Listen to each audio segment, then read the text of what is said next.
Hey y'all, I said how the Holy Spirit wanted me to enlighten you, not necessarily enlighten, but share what I've learned in my relationship as my relationship is growing greater in the Lord. And I didn't start slacking. I was just like, okay, I'm gonna create live videos. But for whatever reason, the system that I use for live video recordings, baby, it has stopped working. Isn't that crazy? So here I am back to recording, and then I'll just post the recording. So one of the videos I created was on idolatry. Some other topics I want to talk about is having an understanding of your dreams. I want to talk about astral projection. I want to talk about monitoring spirits. I want to talk about some other things I can't think about right now. I've done zodiac signs, Pilates, yoga, Starbucks, all these different things.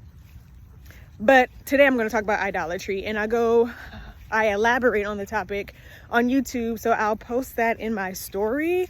But coming from Genesis chapter 32 is where you can really get the background and how the Bible identifies idolatry. Hold on, let me get this dog to stop. Hey, sit.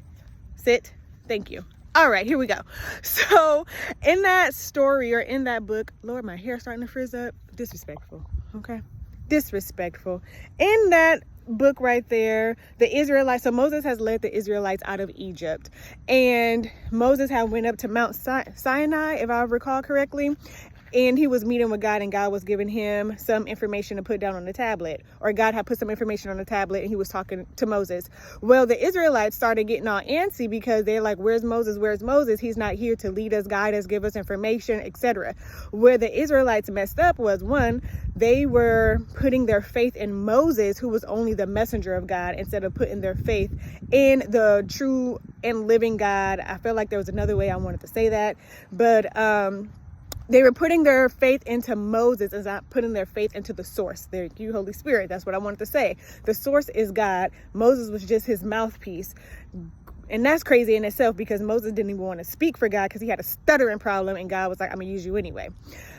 But that's something else. So going back, while Moses was out, somebody by the name of Aaron pulled up and was like, hey, Moses isn't here to tell us what to do, so I need everybody to take their jewelry off. And he melted the jewelry down, and he made a gold calf, and they began to worship the gold calf, lowercase g God. So in that, because I'm about to run out of time, is that lowercase g God, the gold calf, became their God, if you will.